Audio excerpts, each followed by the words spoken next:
Lamarck और Treviranus ने कब किया था? 1801 ईस्वी में किया था। इन दोनों का नाम याद रखिए, लैमार्क और ट्रेविरेनस ने। दूसरा क्वेश्चन है, जीव विज्ञान में मधुमक्खी पालन के अध्ययन को क्या कहते हैं? मधुमक्खी के पालन के अध्ययन को एपीकल्चर बोलते हैं। कवक को अध्ययन को क्या कहते हैं? कवक के अध्ययन को माइकोलॉजी बोलते हैं। कवक को फंगस बोलते हैं। कीटों के अध्ययन को क्या कहते हैं? इंजेक्ट्स एंटोमोलॉजी बोलते हैं। पक्षियों का अध्ययन क्या कहलाता है? पक्षियों का अध्ययन कहलाता है ऑर्निथोलॉजी। फलों के अध्ययन को क्या कहते हैं? फलों के अध्ययन को पोमोलॉजी कहा जाता है। शैवालों के अध्ययन को क्या कहा जाता है? फाइकोलॉजी। रेशम कीट पालन का अध्ययन क्या कहलाता है? सेरीकल्चर। फूलों का अध्ययन क्या कहलाता है? एंथोलॉजी कहलाता है। मछलियों का अध्ययन क्या कहलाता है? इक्थियोलॉजी कहलाता है। और मछलियों को पालने का अध्ययन क्या कहलाता है? पीसीकल्चर कहलाता है। तो दोनों में अंतर है, ध्यान रखिए। मछलियों का अध्ययन इक्थियोलॉजी और मछलियों को पालने का अध्ययन पीसीकल्चर। जीव विज्ञान में छिपकलियों के अध्ययन को क्या कहते हैं? सोरोलॉजी। जीव विज्ञान का जनक किसे कहा जाता है? अरस्तु को कहा जाता है। फादर ऑफ बायोलॉजी अरस्तु को कहा जाता है। अरस्तु द्वारा समस्त जीवों को कितने समूहों में विभाजित किया गया था? 2 समूहों में इन्होंने विभाजित किया था, जंतु समूह तथा वनस्पति समूह। सिस्टमा नेचुरे नामक पुस्तक किसने लिखी है? कैरोलस लिनियस ने लिखी है। कैरोलस लिनियस ने जीवधारियों को कितने जगतों में विभाजित किया था? जंतु जगत तथा पादप जगत। यानी कैरोलस लिनियस और अरस्तु इन्होंने पूरे जीव जगत को 2 भागों में विभाजित किया, जंतु जगत तथा पादप जगत में। अगला क्वेश्चन है, आधुनिक वर्गीकरण का पिता किसे कहा जाता है? कैरोलस लिनियस को कहा जाता है। सर्वप्रथम जीवों के द्विनाम पद्धति को किसने शुरू किया था? कैरोलस लिनियस ने ही शुरू किया था। सर्वप्रथम 1969 में जीवों को 5 जगत प्रणाली में किसने वर्गीकृत किया? जैसा कि आप ऊपर पढ़ चुके हैं, कैरोलस लिनियस और अरस्तु ने जीवधारियों को 2 वर्गों में विभाजित किया, लेकिन व्हीटेकर ने इन्होंने 5 जगत में विभाजित किया था पूरे जीवधारियों को: मोनेरा, प्रोटिस्टा, पादप, कवक एवं जंतु।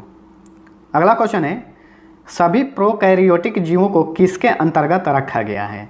प्रोकैरियोटिक जीवों को मोनेरा के अंतर्गत रखा गया है। मनुष्य का वैज्ञानिक नाम क्या है? होमो सेपियंस। मटर का वैज्ञानिक नाम क्या है? Pisum sativum. चना का वैज्ञानिक नाम क्या है? सीसर एरिटिनम। और मेढक का वैज्ञानिक नाम क्या है? राना टिग्रिना। बिल्ली का वैज्ञानिक नाम क्या है? Felis domestica. कुत्ता का वैज्ञानिक नाम क्या है? कैनिस फैमिलियरिस। आम का वैज्ञानिक नाम क्या है? आम का वैज्ञानिक नाम है मैंजीफेरा इंडिका। मक्खी का वैज्ञानिक नाम क्या है? मुस्का डोमेस्टिका। तो इस तरह से हम लोग क्वेश्चन आंसर के माध्यम से अगर पढ़ेंगे, अगर 1 से 2 बार अगर वीडियो रिपीट हो जाता है तो वो चीज़ें आपके दिमाग में आराम से सेट हो जाती हैं। वही आप किताब लेकर बैठिएगा तो आप जल्दी से बोर हो जाइएगा। इसलिए इस तरह के वीडियोज़ आपके लिए काफ़ी महत्वपूर्ण होते हैं। वैसे यूट्यूब पे बहुत सारे इस तरह के वीडियो हैं, लेकिन सेपरेट करके मैं वीडियो आप लोगों के सामने लेकर आया हूँ। बायोलॉजी का अलग, फिजिक्स का अलग और केमिस्ट्री का अलग है। चलिए 29 नंबर क्वेश्चन है, सरसों का वैज्ञानिक नाम क्या है? Brassica campestris. गेहूं का वैज्ञानिक नाम क्या है? Triticum aestivum. और धान का वैज्ञानिक नाम क्या है? ओरिजा सटिवा। अभी ऊपर हम लोगों ने जितना भी वैज्ञानिक नाम देखा वे सभी द्विनाम पद्धति के उदाहरण हैं। ये भी ध्यान में रखिए। द्विनाम पद्धति किसने दिया था? कैरोलस लिनियस ने। द्विनाम पद्धति में पहला शब्द किसका पहचान बताता है? जो पहला शब्द आता है वो वंश का पहचान बताता है, और द्विनाम पद्धति में जो दूसरा शब्द आता है वो जाति का पहचान बताता है। जैसे कि मान के चलते हैं, मनुष्य का वैज्ञानिक नाम है होमो सेपियंस। इसमें होमो जो है वंश का पहचान बता रहा है और सेपियंस जो है जाति का पहचान बता रहा है। कोशिका विज्ञान में जीव द्रव्य यानी प्रोटोप्लाज्म का नामकरण सर्वप्रथम किसने दिया? पुरकिंजे ने दिया था। जीव विज्ञान का भौतिक आधार पर किसको कहा जाता है? जीवन का भौतिक आधार किसको कहा जाता है? जीव द्रव्य को कहा जाता है जीवन का भौतिक आधार। जीव द्रव्य को कितने भागों में बांटा गया है? 2 भागों में बांटा गया है, कोशिका द्रव्य और केंद्रक द्रव्य। जीव द्रव्य में सबसे अधिक कौन सा तत्व पाए जाते हैं? जीव द्रव्य में सबसे अधिक ऑक्सीजन पाया जाता है। जीव द्रव्य में लगभग कितना प्रतिशत भाग जल होता है? 80% भाग जल होता है। जीवन की सबसे छोटी इकाई क्या होती है? कोशिका होती है, यानी सेल। कोशिका के अध्ययन को क्या कहा जाता है? साइटोलॉजी कहा जाता है। और कवक के अध्ययन को माइकोलॉजी कहा जाता है। कोशिका शब्द का प्रयोग सर्वप्रथम किसने किया था? रॉबर्ट हुक ने किया था 1665 ईस्वी में। सबसे छोटी कोशिका किसकी होती है? माइकोप्लाज्म की होती है, ठीक है, माइकोप्लाज्म गैलीसेप्टिकमा की। सबसे बड़ी कोशिका किसकी होती है? शुतुरमुर्ग के अंडे की कोशिका सबसे बड़ी कोशिका होती है। और सबसे लंबी कोशिका किसकी होती है? तंत्रिका तंत्र की। कोशिका सिद्धांत का प्रतिपादन किसने किया था? स्लाइडेन एवं स्वान ने किया था 1838 से 1839 ईस्वी में। कोशिका सिद्धांत के अनुसार प्रत्येक जीव की उत्पत्ति किससे होती है? कोशिका से होती है, यानी सेल से होती है। कोशिका कितने प्रकार की होती है? 2 प्रकार की होती है, प्रोकैरियोटिक कोशिका तथा यूकैरियोटिक कोशिका। अच्छा, किस प्रकार की कोशिका में केंद्रक नहीं होता है? प्रोकैरियोटिक कोशिका जो होता है उसमें केंद्रक नहीं होता है, और यूकैरियोटिक कोशिका जो होता है उसमें केंद्रक होता है, ठीक है। किस प्रकार की कोशिका प्रोटीन एवं कार्बोहाइड्रेट की बनी होती है?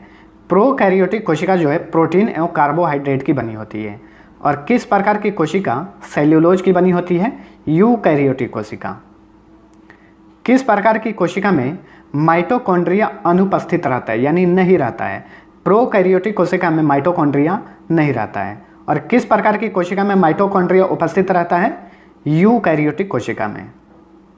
अब बात करें किस प्रकार की कोशिका में लाइसोसोम अनुपस्थित रहता है, यानी लाइसोसोम नहीं रहता है? प्रोकैरियोटिक कोशिका में नहीं रहता है।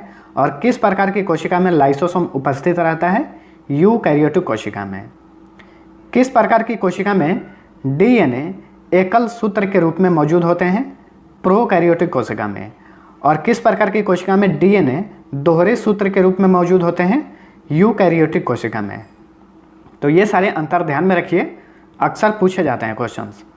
प्रोकैरियोटिक कोशिका में श्वसन किसके द्वारा होता है? प्लाज्मा झिल्ली के द्वारा होता है प्रोकैरियोटिक कोशिका में। और यूकैरियोटिक कोशिका में जो श्वसन होता है माइटोकॉन्ड्रिया द्वारा होता है। लिंग प्रजनन क्षमता किस प्रकार की कोशिका में नहीं पाया जाता है?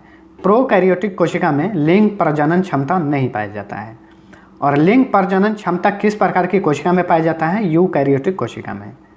अब बात करते हैं जीवाणु की कोशिका भित्ति यानी सेल वॉल किस चीज़ का बना होता है? पेप्टिडोजिल कण का बना होता है। अगला क्वेश्चन है तारक काय यानी सेंट्रोसोम की खोज किसने की थी जो केवल जंतु कोशिका में पाया जाता है? बोवेरी ने इसकी खोज की थी। तारक काय सेंट्रोसोम जो है केवल जंतुओं में पाया जाता है। पादप कोशिका में सर्वप्रथम राइबोसोम की खोज किसने की थी? रॉबिन्सन एवं ब्राउन ने की थी 1953 ईस्वी में। जंतु कोशिका में सर्वप्रथम राइबोसोम की खोज किसने की थी? जी.ई. पैलाडे ने की थी 1955 ईस्वी में। तो पादप में किसने की थी खोज और जंतु कोशिका में किसने की थी, ये ध्यान रखिए। राइबोसोम किस चीज़ का बना होता है? आरएनए का बना होता है। और आरएनए का पूर्ण रूप क्या है?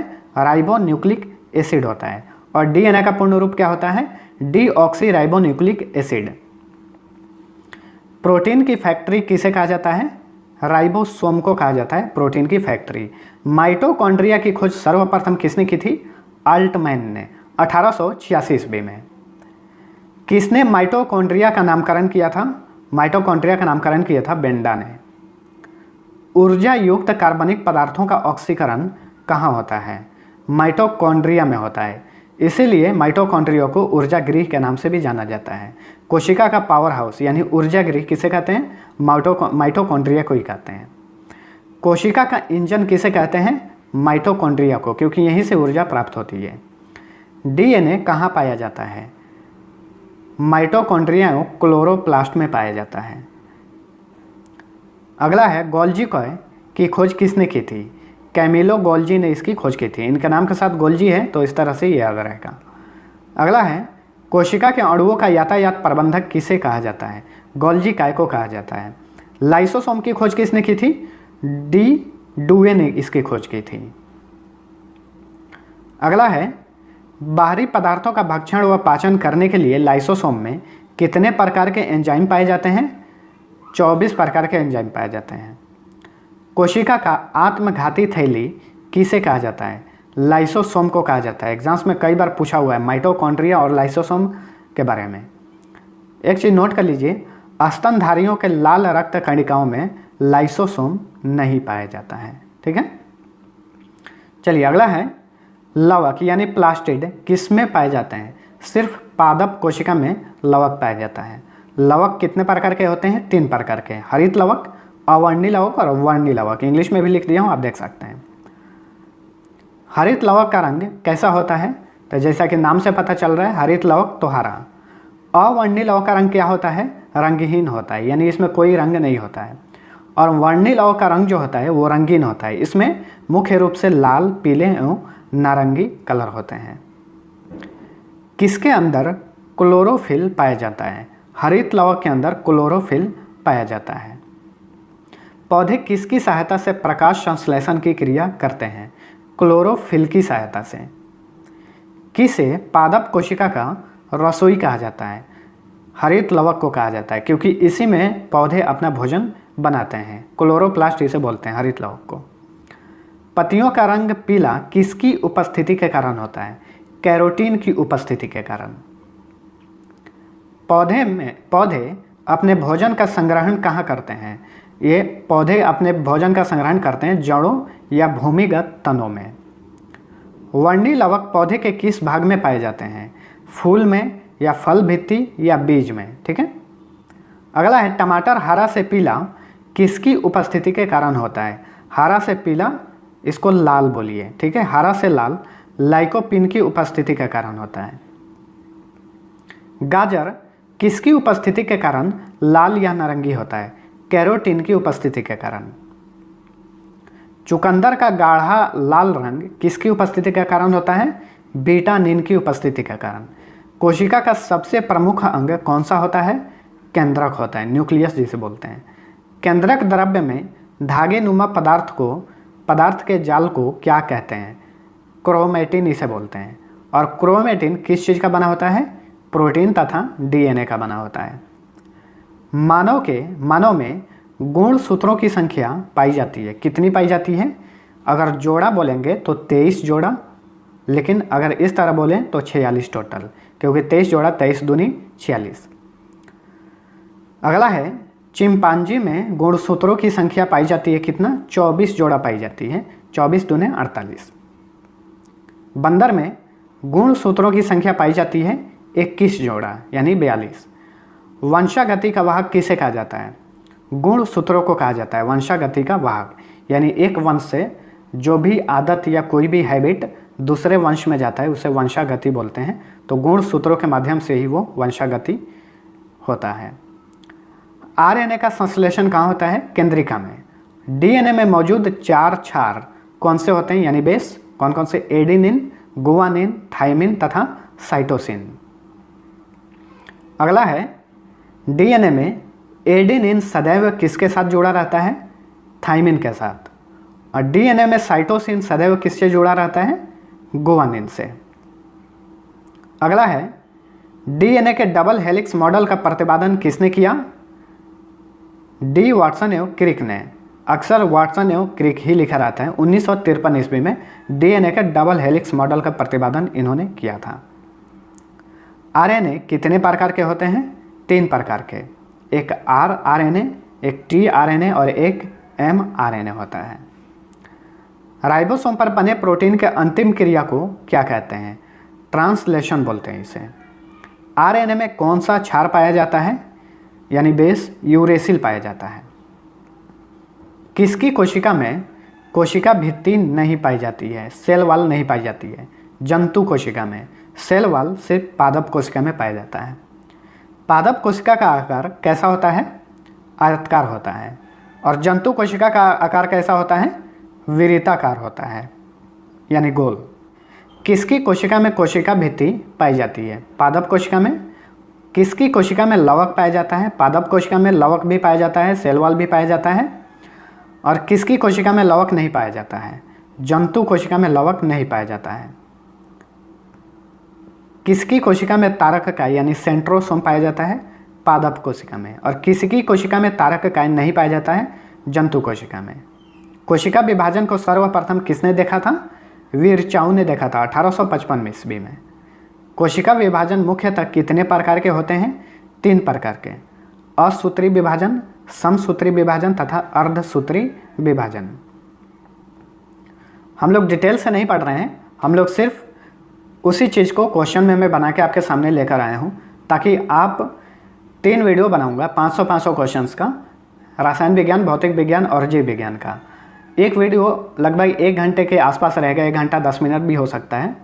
तो इस तरह से 3.5 घंटे में 3 वीडियो कंप्लीट करा दूंगा, जो कि आपके साइंस का पूरा कवर हो जाएगा।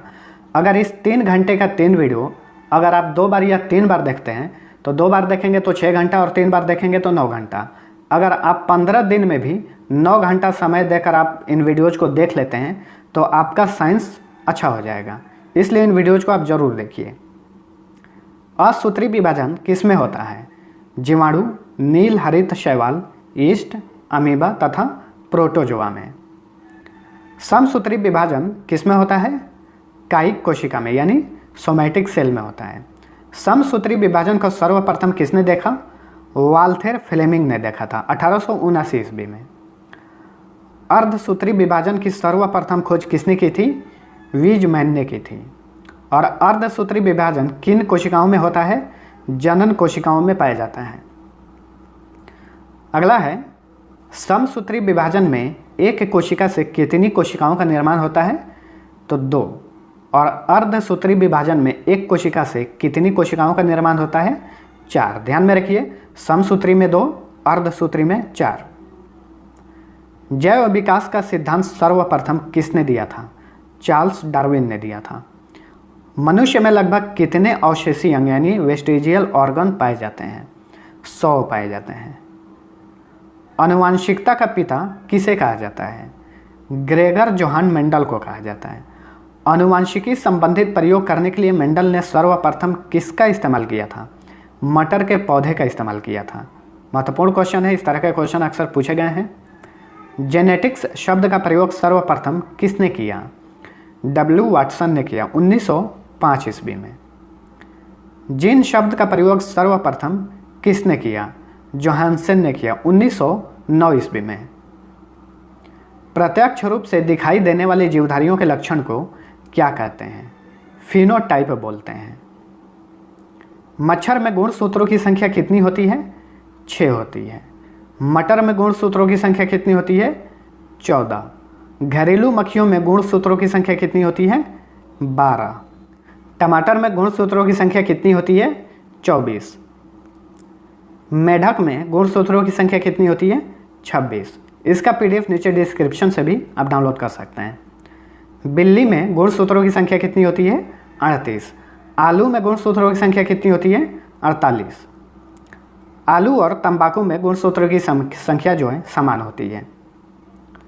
अगला है, प्याज में गुणसूत्रों की संख्या होती है 16। चूहा में गुणसूत्रों की संख्या होती है 40। अगला है, घोड़ा में गुणसूत्रों की संख्या कितनी होती है? 64 होती है। कुत्ता में गुणसूत्रों की संख्या होती है 78। कबूतर में गुणसूत्रों की संख्या कितनी होती है? 80 होती है। टेरिडोकाइट्स में गुणसूत्रों की संख्या कितनी होती है? 1300 से 1600 तक, बहुत ज़्यादा होता है इसमें। गुणसूत्र यानी क्रोमोसोम्स का नामकरण सर्वप्रथम किसने किया? W. वाल्टेयर ने किया था। गुणसूत्र में पाए जाने वाले पदार्थों को क्या कहते हैं? तो गुणसूत्र में जो पदार्थ पाए जाते हैं उसे जीनोम बोलते हैं।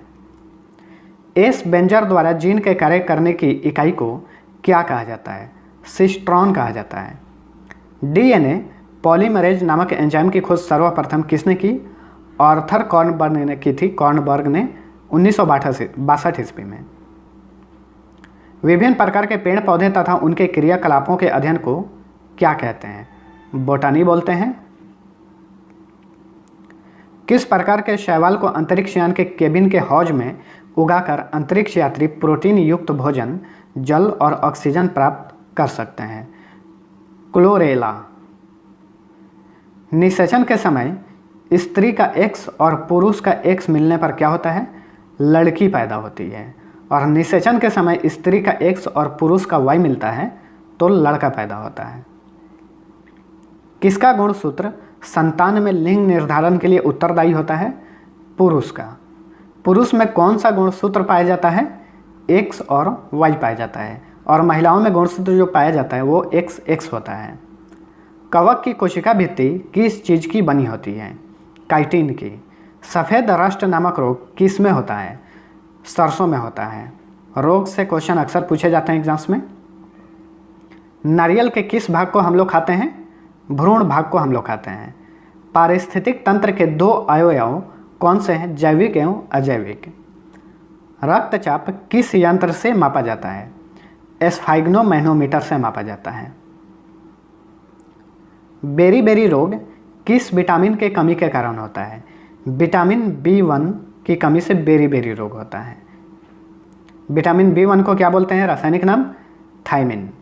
शरीर में लोहा की कमी से कौन सा रोग होता है? एनीमिया रोग होता है। अच्छा, शरीर में लोहा की कमी किस चीज़ को खाने से दूर होती है? पालक। सबसे अधिक जो लोहा पाया जाता है पालक में पाया जाता है। कौन सा पौधा कीट खाता है? Pitcher plant. पेप्सिन प्रोटीन को किस में बदल देता है? तो पेप्सिन जो है प्रोटीन को पॉलीपेप्टाइड में बदल देता है। तंबाकू में मौजूद विषैले पदार्थ को क्या कहते हैं? निकोटीन। अगला क्वेश्चन है, नदियों, तालाबों आदि में पाए जाने वाले जलीय हरे पौधे को क्या कहा जाता है? शैवाल। नीली क्रांति किससे संबंधित है? मछली उत्पादन से संबंधित है नीली क्रांति। और श्वेत क्रांति दूध से संबंधित है। दूध में पाई जाने वाली शर्करा का क्या नाम है? लैक्टोज। BCG का टीका कौन से रोग से बचाव के लिए लगाया जाता है?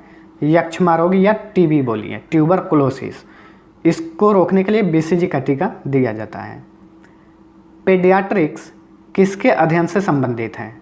शिशु रोग से संबंधित है पेडियाट्रिक्स। चिकित्सा शास्त्र का जनक किसे माना जाता है? हिप्पोक्रेटस को। अगला है, किस ग्रंथि को आपातकालीन ग्रंथि भी कहा जाता है? एड्रिनल ग्रंथि या अधिविरिक ग्रंथि से बोलिए। हृदय और फेफड़ों की गति सुनने के लिए किस यंत्र का प्रयोग किया जाता है? स्टेथोस्कोप का इस्तेमाल किया जाता है। एक पीढ़ी से दूसरी पीढ़ी में आनुवंशिक सूचना का स्थानांतरण किसके द्वारा किया जाता है? DNA के माध्यम से। अगला है, पाचक एंजाइम में पेप्सिन कहाँ उत्पन्न होता है? पेप्सिन जो उत्पन्न होता है छोटी आंत में। पालक में कौन सा विटामिन पाया जाता है? Vitamin A। सर्वप्रथम कार्बोहाइड्रेट का पाचन कहाँ होता है? मुंह में ही हो जाता है।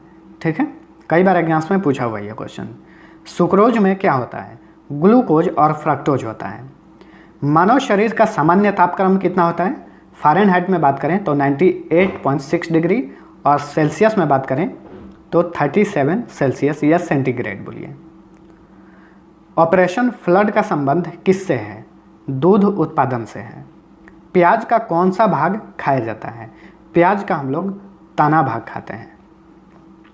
मियादी बुखार से प्रभावित अंग कौन सा है? आंत है, इंटेस्टाइन। मानव शरीर में निमोनिया से प्रभावित होने वाला अंग कौन सा है? फेफड़ा है।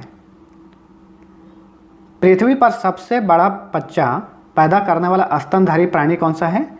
नीला व्हेल है। गाय के घी में पीलापन किसके कारण होता है? कैरोटीन के कारण होता है। या फिर गाय का दूध का थोड़ा सा पीलापन बोलिए, या फिर गाय के घी में पीलापन कैरोटीन की उपस्थिति के कारण होता है। RH फैक्टर के खोजकर्ता कौन थे? लैंड स्टीनर और वीनर। कौन सी मछली बिना शल्क वाली होती है? कैटफिश। किस पौधे में फूल नहीं होता है? फर्न पौधे में फूल नहीं होता है। अच्छा, रक्त का शुद्धिकरण कहाँ पर होता है? किडनी में होता है। धन्वंतरी पुरस्कार किस क्षेत्र में दिया जाता है? चिकित्सा के क्षेत्र में दिया जाता है धन्वंतरी पुरस्कार। मानव शरीर की सबसे बड़ी अंतःस्रावी ग्रंथि कौन सी है? अंतःस्रावी, ध्यान रखिए, थायराइड ग्रंथि है। अगर अंतःस्रावी नहीं पूछ के सिर्फ पूछे मानव शरीर की सबसे बड़ी ग्रंथि कौन है, तो वो है लीवर यानी यकृत। रेबीज के इलाज की खोज किसने की थी? लुई पाश्चर ने की थी। और मानव शरीर की सबसे बड़ी ग्रंथि कौन सी, अभी बताया, लीवर। भारत में हरित क्रांति के जनक कौन थे? एम.एस. स्वामीनाथन थे। अगला है ईस्ट और मशरूम क्या हैं? फफूंद हैं ये।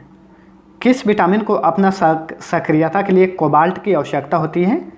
विटामिन B12 को। अगला है वृक्षों के तनों में रहने वाले प्राणियों को क्या कहा जाता है? वृक्षवासी कहा जाता है। 201 नंबर क्वेश्चन, यूकैरियोटिक सेल में प्लाज्मा झिल्ली किससे बनी होती है? फॉस्फोलिपिड से बनी होती है। सिरके का रासायनिक नाम क्या है? सिरके का रासायनिक नाम है एसिटिक एसिड, थोड़ा सा अम्लीय होता है। दाद की बीमारी किस प्रकार की होती है? यह एक फंगल बीमारी है। डार्विन फिंचिज का प्रयोग किस समूह के लिए किया जाता है? पक्षियों के लिए किया जाता है। जन्म के बाद मानव के किस ऊतक में कोई कोशिका विभाजन नहीं होता है? जो जनन ऊतक होता है उसमें कोई विभाजन नहीं होता है। अगला है मानव रुधिर में कोलेस्ट्रॉल का सामान्य स्तर कितना होता है? 120 से 140 mg होता है प्रतिशत। यही कोलेस्ट्रॉल की मात्रा अगर शरीर में बढ़ जाती है तो उस व्यक्ति को हार्ट अटैक आने का चांस भी बढ़ जाता है। कौन सा नियत तापी प्राणी है? व्हेल और शार्क जो हैं नियत तापी प्राणी है, क्योंकि समुद्र के गहरे से गहरे जगह पे ये लोग पहुंच जाते हैं। कौन सी धातु इटाई रोग पैदा करती है? कैडमियम धातु। आहार श्रृंखला में पादपों द्वारा प्रयुक्त सौर ऊर्जा होता है, केवल 0.1% ही ये लोग इस्तेमाल कर पाते हैं। पेनिसिलिन की खोज किसने की थी? अलेक्जेंडर फ्लेमिंग ने।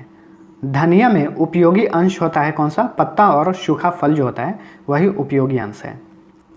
किस पादप को शाकीय भारतीय डॉक्टर कहते हैं? नीम को।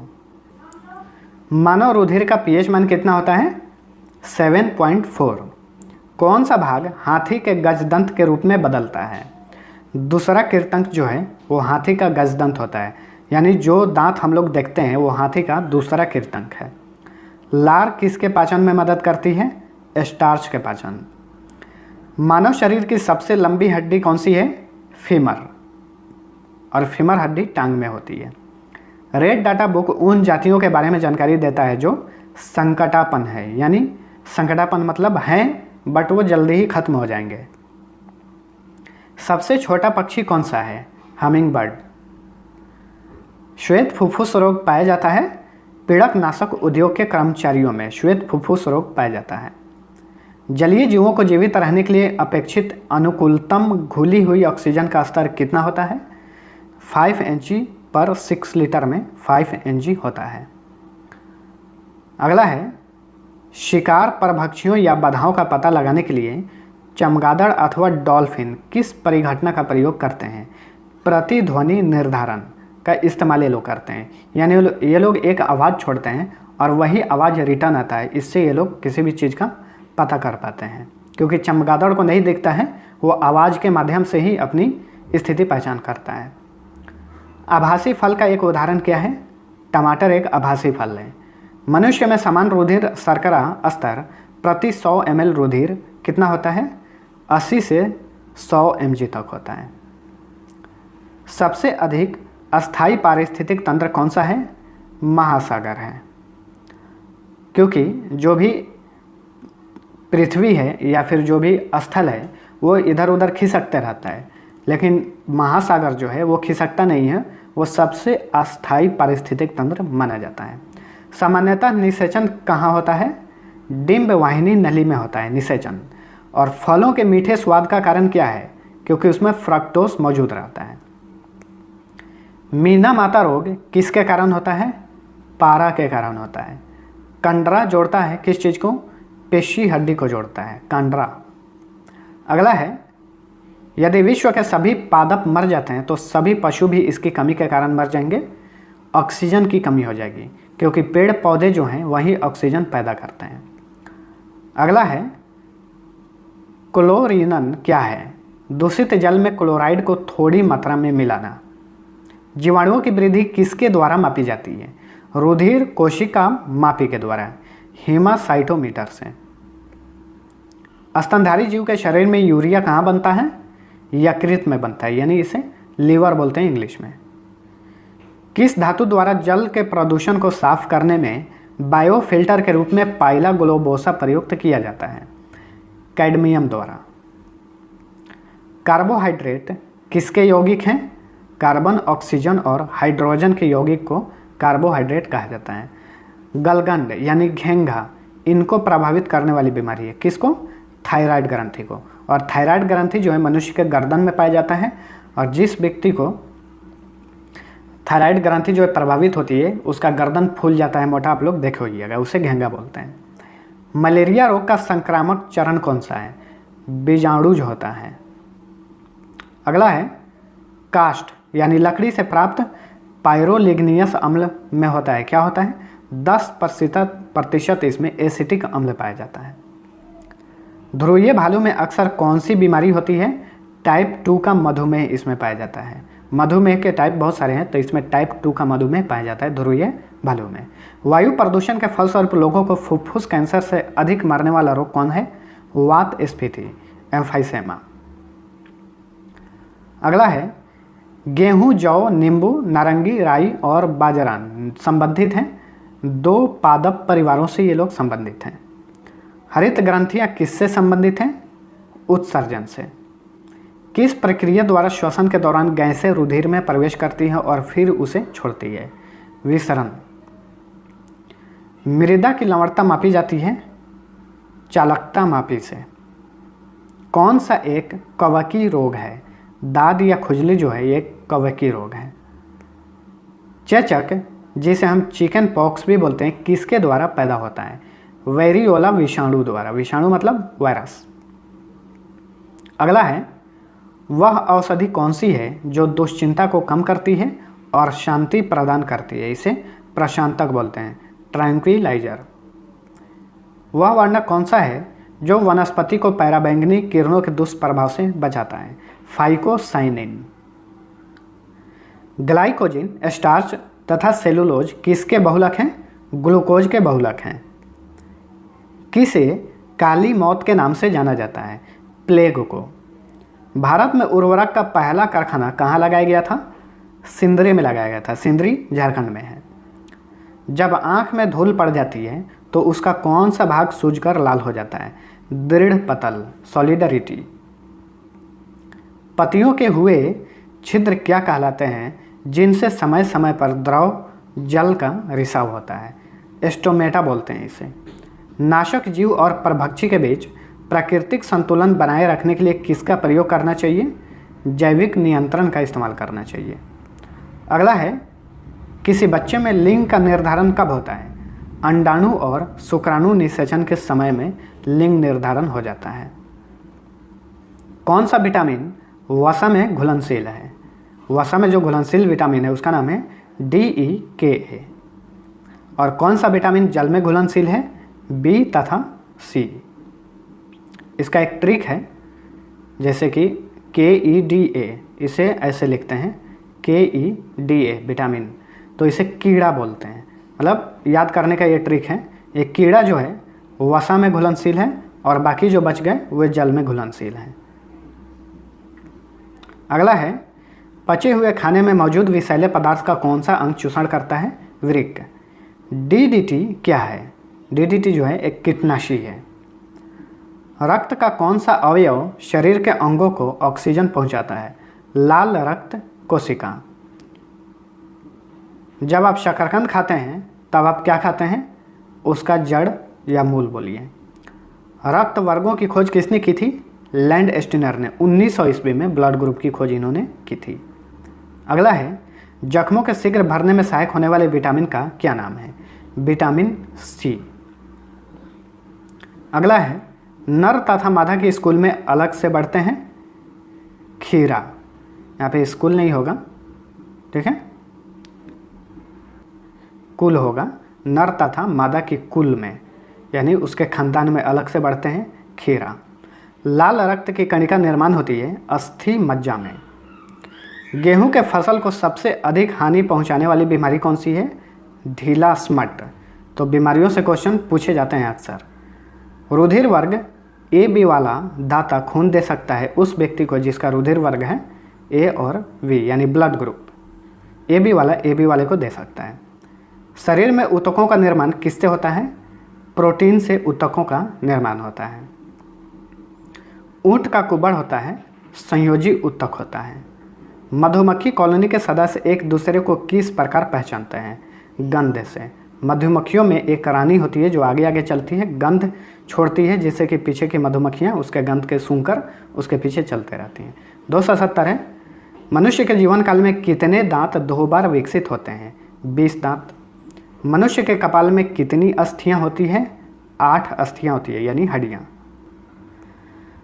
डॉक्टर हरगोविंद खुराना को किस आविष्कार के लिए नोबेल से सम्मानित किया गया था? ये भारत के जीन के संश्लेषण के लिए इन्हें नोबेल पुरस्कार मिल चुका है। अगला है, संसार का सबसे बड़ा पुष्प का क्या नाम है? रेफ्लेसिया इसका नाम है। सर्वदाता का रक्त ग्रुप क्या होता है?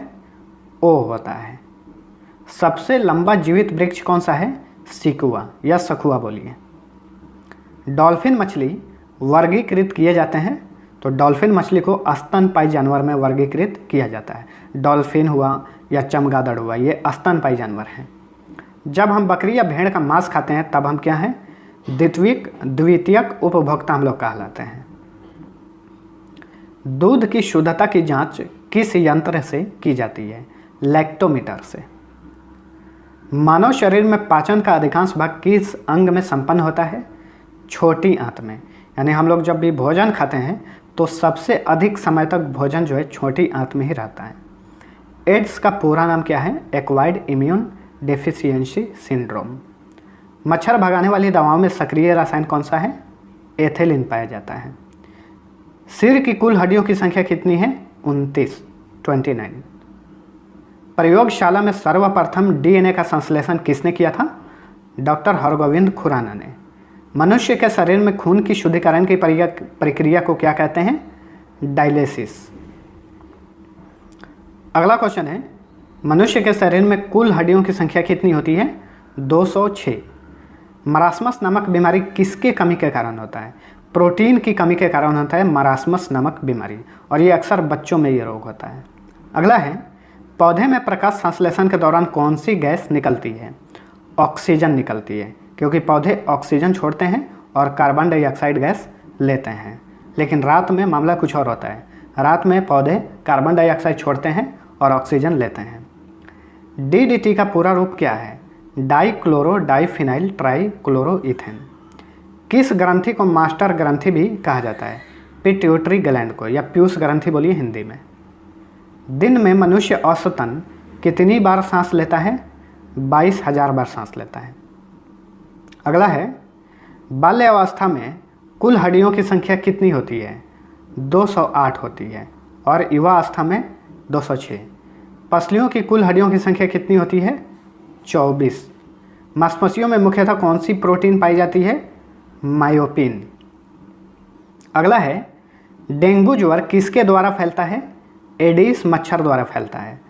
चमगादड़ किस प्रकार का प्राणी है? स्तनधारी है, ऊपर बता चुका हूँ। मानव शरीर के किस भाग में सबसे मजबूत मांसपेशी पाई जाती है? जबड़ों में पाई जाती है। सर्वग्राही वह व्यक्ति होता है जिसका रक्त समूह होता है AB।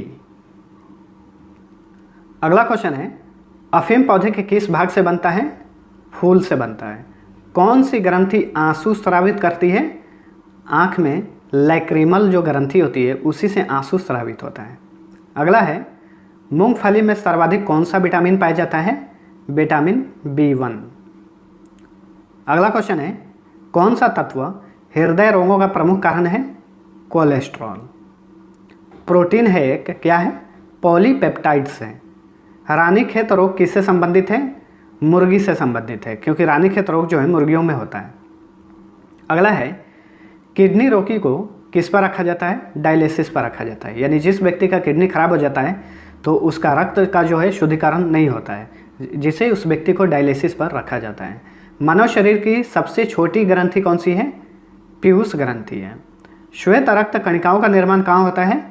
अस्थिमज्जा, लिम्फ नोड तथा प्लीहा में।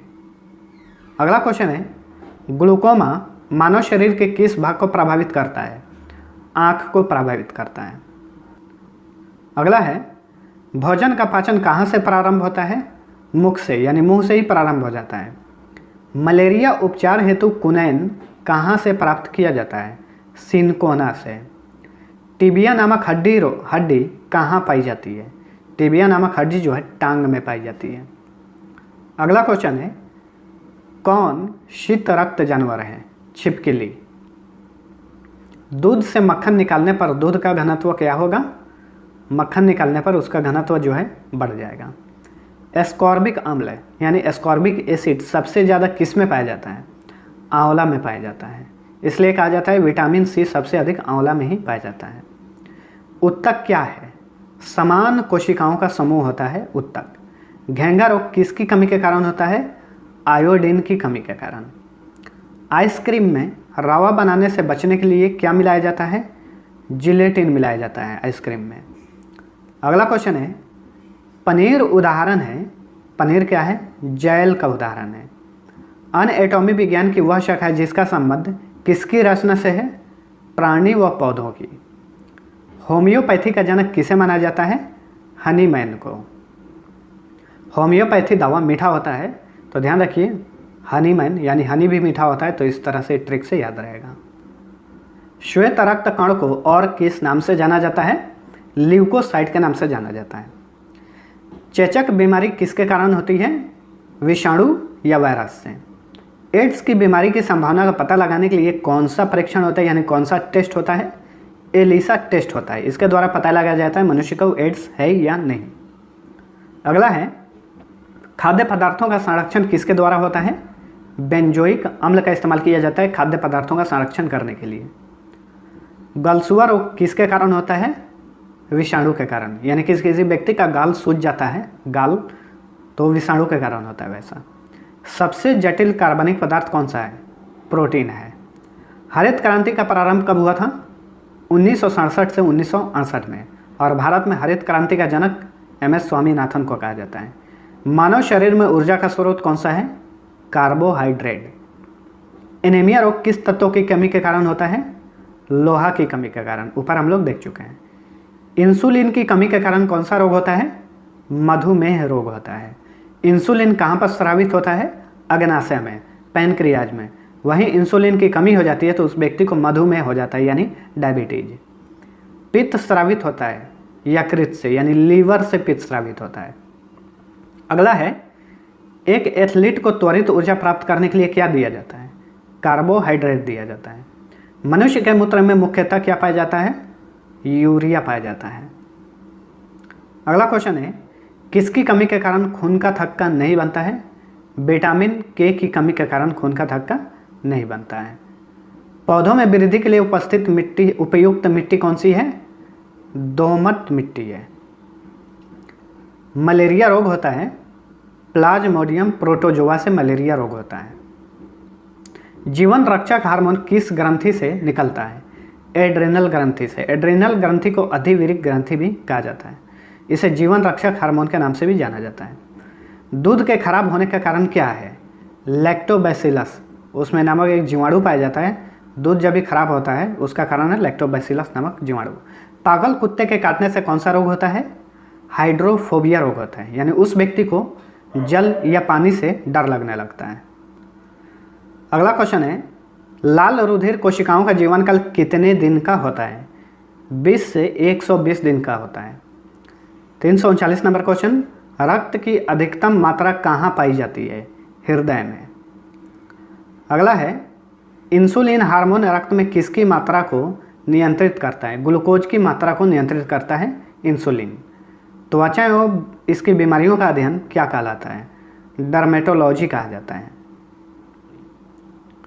प्रोटीन के निर्माण के लिए आधारभूत इकाई होता है अमीनो अम्ल होता है। आलू में कौन सा रोग पाया जाता है? अंगमारी या मस्सा रोग बोलिए। गन्ने में कौन सा रोग पाया जाता है? लाल अपक्षय, रेड रॉट। मूंगफली में कौन सा रोग पाया जाता है? टिक्का रोग। और धान में कौन सा रोग पाया जाता है? भूरी अर्ज चित्ती। जीवाणु की खोज सर्वप्रथम किसने की थी? ल्यूएनहॉक ने की थी। और जीवाणु का नामकरण सर्वप्रथम किसने किया? एहरनबर्ग ने। ध्यान रखिए, खोज सर्वप्रथम ल्यूएनहॉक ने की थी और सर्वप्रथम इसका नामकरण किया एहरनबर्ग ने।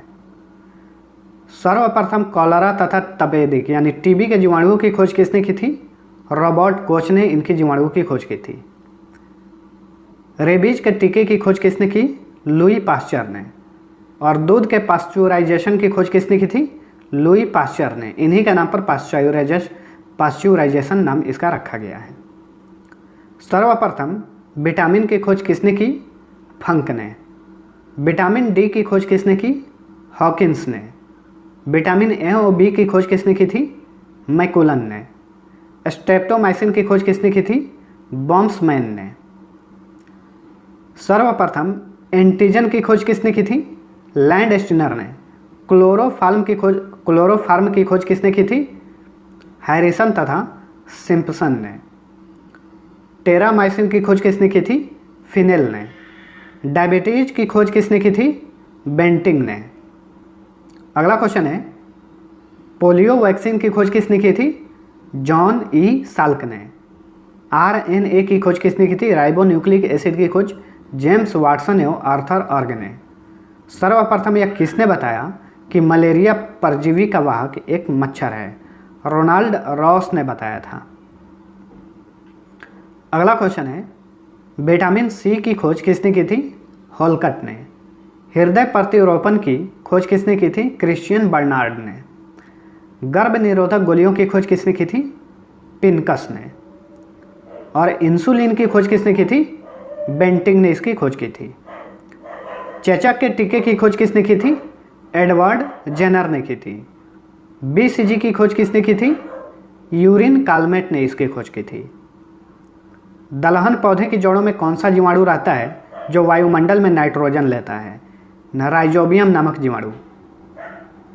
अगला है, चर्म उद्योग में चमड़ों से बाल और वसा को हटाने की विधि को क्या कहते हैं?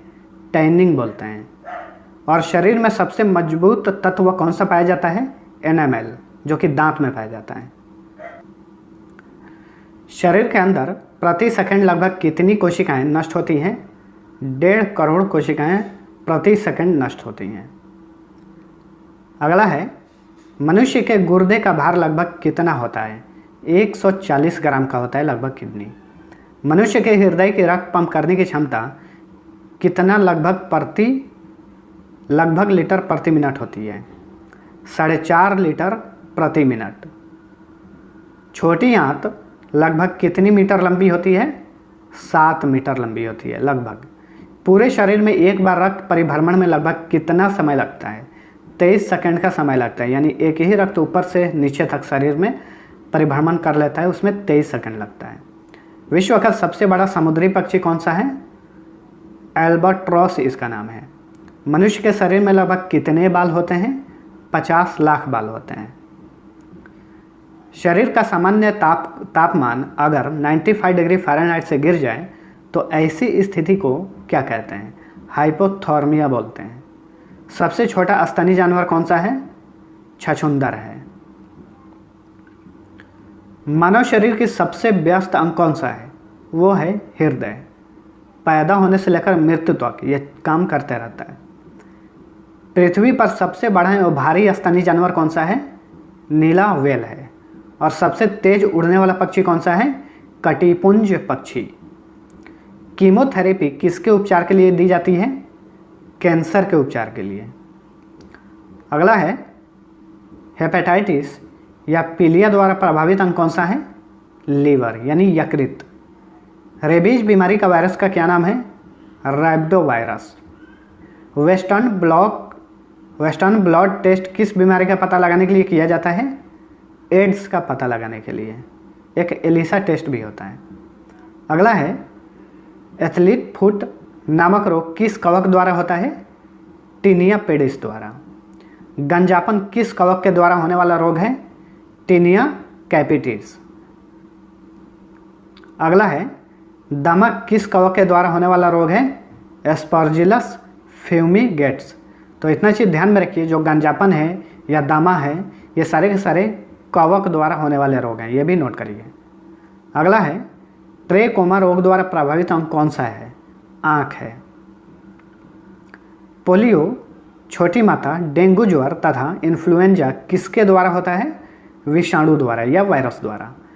हैजा, क्षय रोग, टाइफाइड, निमोनिया, प्लेग तथा टिटनेस किसके द्वारा होता है? जीवाणु द्वारा यानी बैक्टीरिया द्वारा। हैजा रोग द्वारा प्रभावित अंग कौन सा है? आंत प्रभावित होता है हैजा रोग से। टाइफाइड रोग द्वारा प्रभावित अंग कौन सा है? हैजा और टाइफाइड, ये दोनों से आंत ही प्रभावित होता है। हैजा रोग किस जीवाणु द्वारा होता है, यानी किस बैक्टीरिया द्वारा? Vibrio cholerae. निमोनिया द्वारा प्रभावित अंग कौन सा है? फेफड़ा। टिटनेस द्वारा प्रभावित अंग कौन सा है? तंत्रिका तंत्र। अगला क्वेश्चन है मलेरिया किस परजीवी द्वारा होने वाला रोग है? प्लाज्मोडियम इसका नाम है। प्लाज्मोडियम परजीवी का वाहक कौन होता है? मादा एनाफिलीज मच्छर। अगला है मसूड़ों में पायरिया किस परजीवी द्वारा होता है? Entamoeba gingivalis. अगला है पेचिस तथा काला जार किसके द्वारा होता है? परजीवी द्वारा होता है। राष्ट्रीय पोषण तथा अनुसंधान संस्थान कहाँ पर स्थित है? हैदराबाद में स्थित है। केंद्रीय औषधि शोध संस्थान कहाँ पर है? लखनऊ में है। सर्वप्रथम मलेरिया परजीवी प्लाज्मोडियम की खोज किसने की? लेवरन ने की थी 1880 ईस्वी में। अगला है बच्चों को डिप्थीरिया, काली खांसी और टिटेनस रोग प्रतिरक्षीकरण के लिए क्या दिया जाता है? डीपीटी टीका दिया जाता है। अगला है विटामिन ए की कमी से कौन सा रोग होता है? विटामिन ए की कमी से रतौंधी रोग होता है और विटामिन ए का रासायनिक नाम है रेटिनॉल। अगला क्वेश्चन है विटामिन B1 की कमी से कौन सा रोग होता है? बेरीबेरी और विटामिन B1 का रासायनिक नाम है थायमिन। अगला है विटामिन सी की कमी से कौन सा रोग होता है? स्कर्वी रोग होता है, ठीक है, और विटामिन सी का रासायनिक नाम है एस्कॉर्बिक एसिड। अगला है विटामिन डी की कमी से कौन सा रोग होता है? रिकेट्स होता है, जो कि बच्चों में ही होता है अक्सर, और विटामिन डी का रासायनिक नाम क्या है? कैल्शिफेरॉल। विटामिन ई की कमी से कौन सा रोग होता है? बांझपन होता है और इसका रासायनिक नाम क्या है? टोकोफेरॉल। चलिए अब आगे बात करते हैं किस विटामिन की कमी से रक्त का थक्का नहीं बनता है। विटामिन के ऊपर हम लोग देख चुके हैं। विटामिन सी का रासायनिक नाम क्या है? पूरा देख लीजिए, एस्कॉर्बिक एसिड। विटामिन ए का रासायनिक नाम रेटिनॉल। विटामिन B1 का रासायनिक नाम थायमिन। विटामिन डी का रासायनिक नाम होता है कैल्सीफेरॉल। विटामिन ई का रासायनिक नाम होता है टोकोफेरॉल और विटामिन के का नाम होता है रासायनिक नाम फिलोक्विनोन। अगला है विटामिन B6 का क्या नाम होता है? रासायनिक नाम पायरिडॉक्सिन 6-डॉक्सिन। इस तरह से ये ट्रिक है याद करने का। B12 का रासायनिक नाम क्या है? साइनोकाबालामिन। अब बात करते हैं किस विटामिन में कोबाल्ट पाया जाता है? विटामिन B12 में कोबाल्ट पाया जाता है। सूर्य के प्रकाश से कौन सा विटामिन मिलता है? विटामिन डी, इसका नाम है कैल्सीफेरॉल। अगला क्वेश्चन है बच्चों में प्रोटीन की कमी से कौन सा रोग होता है? मरास्मस एवं क्वाशियोरकर। 1 ग्राम ग्लूकोज के पूर्व ऑक्सीकरण से कितना किलो कैलोरी ऊर्जा प्राप्त होती है? 4.2 किलो कैलोरी ऊर्जा प्राप्त होती है। अगला है ग्लूकोज और फ्रुक्टोज मिलकर क्या बनाते हैं? ये दोनों मिलकर सुक्रोज बनाते हैं। ग्लूकोज और ग्लूकोज मिलकर क्या बनाते हैं? माल्टोज बनाते हैं। मानव शरीर का कितना प्रतिशत भाग लगभग प्रोटीन से बना होता है? 15% भाग। अगला क्वेश्चन है प्रोटीन शब्द का प्रयोग सर्वप्रथम किसने किया था? जे बर्जेलियस ने किया था। कौन सा हार्मोन शरीर के हड्डियों की वृद्धि को नियंत्रित करता है? STH hormone. ध्यान रखिए क्वेश्चन में पूछा वही है। STH हार्मोन किस ग्रंथि से निकलता है? पीयूष ग्रंथि या पिट्यूटरी ग्लैंड से। जब रुधिर में कैल्शियम की मात्रा बढ़ जाती है तब कौन सा हार्मोन मुक्त होता है? कैल्सीटोनिन मुक्त होता है। अगला क्वेश्चन है किस हार्मोन के स्रावित होने से रुधिर में कैल्शियम की मात्रा में कमी हो जाती है? पैराथायरॉयड हार्मोन में कमी हो जाती है। अगला है उत्तेजना यानी क्रोध, भय और खतरे के समय कौन सा हार्मोन अधिक मात्रा में उत्सर्जित होता है? Adrenaline hormone.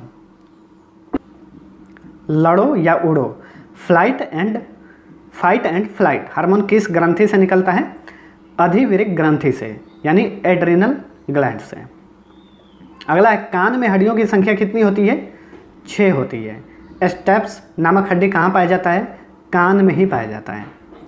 फीमर नामक हड्डी शरीर में कहाँ पाया जाता है? जांघ में। मनुष्य के मस्तिष्क का वजन लगभग कितना होता है? 1400 ग्राम का होता है। अगला क्वेश्चन है, बुद्धिमत्ता, स्मृति, इच्छा शक्ति, ज्ञानवाणी एवं चिंता मस्तिष्क के किस भाग में उत्पन्न होता है? सेरिब्रम में। अगला है, दर्द, ठंडा तथा गर्म को पहचानने का कार्य मस्तिष्क में कौन करता है? थैलमस। भूख, प्यास, प्यार, घृणा, गुस्सा तथा खुशी आदि को पहचानने का कार्य मस्तिष्क में कौन करता है? हाइपोथैलेमस। ये थैलमस और ये हाइपोथैलेमस। मस्तिष्क के सबसे पीछे वाले भाग में होता है मॉड्यूला ओब्लांगेटा एवं सेरिबेलम। मस्तिष्क के अग्र भाग में होता है थैलमस एवं हाइपोथैलेमस। ध्यान में रखिएगा। टाइलिन नामक एंजाइम किस में पाया जाता है? लार में पाया जाता है।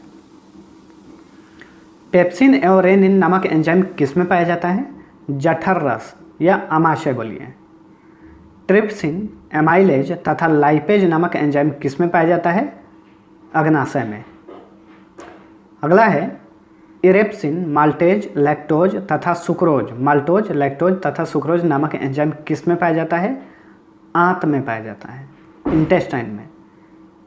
ट्रिप्सिन नामक एंजाइम प्रोटीन को किस में बदलता है? तो ट्रिप्सिन नामक एंजाइम प्रोटीन को पॉलीपेप्टाइड्स में बदलता है।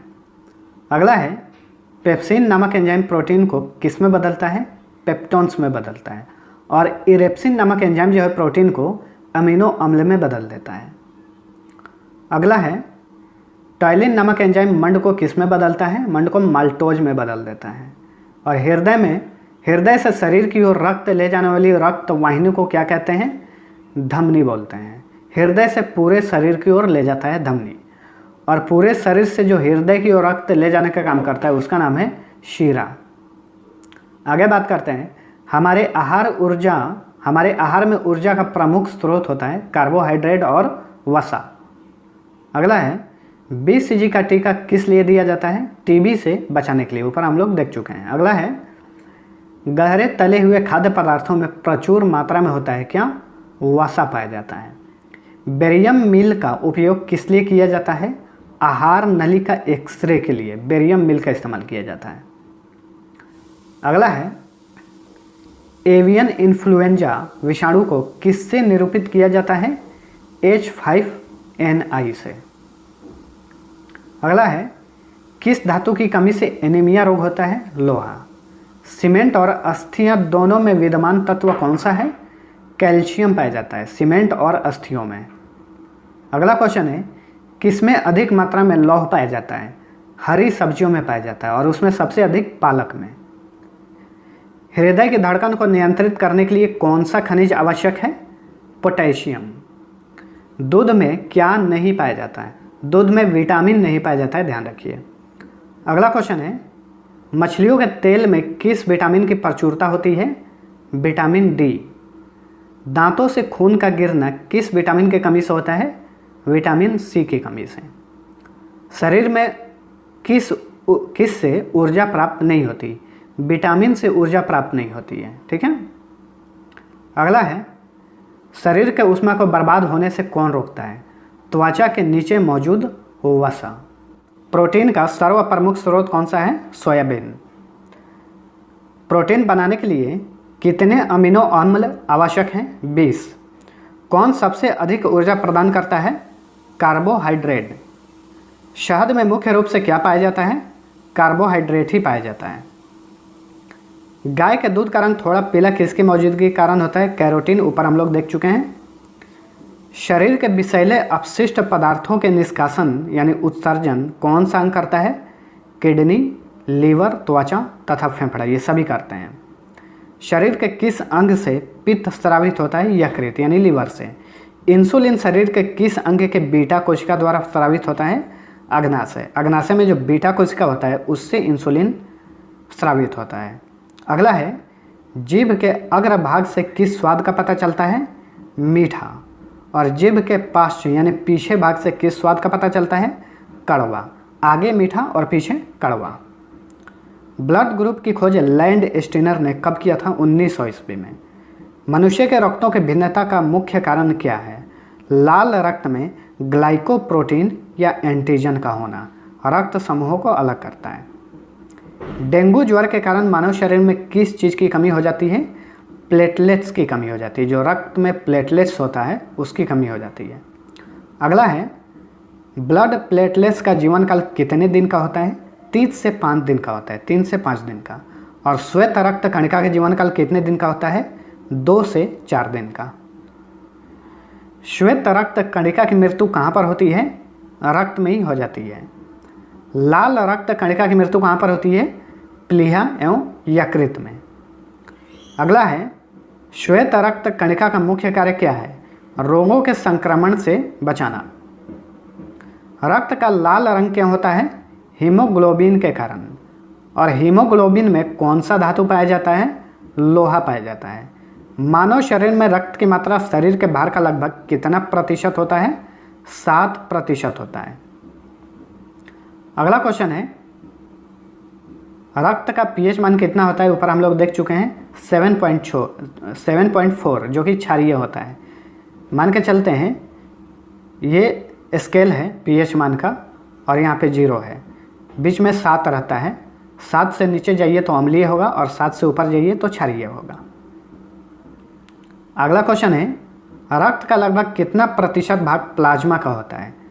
55 से 60% भाग जो है प्लाज्मा का ही होता है। प्लाज्मा में 90% भाग क्या होता है? जल होता है। रक्त में 55 से 60% प्लाज्मा और प्लाज्मा में 90% भाग जल। मानव शरीर में मांसपेशियों की संख्या कितनी होती है? 639 होती है कुल मांसपेशियों की संख्या। स्तनधारी वर्ग में रक्त का सबसे अधिक तापमान किसका होता है? बकरी का होता है, 39 डिग्री सेंटीग्रेड। अगला है, वह पक्षी जो उड़ नहीं सकता। कीवी एवं एमू। भारत का सबसे बड़ा चिड़ियाघर कहाँ पर है? अलीपुर में है, जो कि कोलकाता में है। अगला है, कौन सा एक सामाजिक जंतु है जो श्रम विभाजन प्रदर्शित करता है? चींटी। चींटियाँ जो है आपस में काम विभाजन का काम करती हैं, यानी अलग अलग चींटियों को काम दिया जाता है। प्रोटोजोआ में कितनी कोशिका पाई जाती है? 1। विश्व का सबसे छोटा पुष्प का क्या नाम है? वुल्फिया। और विश्व का सबसे बड़ा पुष्प का नाम रेफ्लेसिया। अगला है, विश्व की सबसे बड़ी पत्ती वाला पौधा कौन सा है? Victoria regia. विश्व का सबसे लंबा वृक्ष कौन सा है? सिकुआ। लौंग पौधे का कौन सा भाग होता है? फूल होता है। पौधे की पत्तियों द्वारा बनाए गए भोजन को पौधे के अन्य भागों में पहुंचाने का कार्य कौन करता है? फ्लोएम करता है। और पौधे में जल एवं खनिज लवणों का संवहन कौन करता है?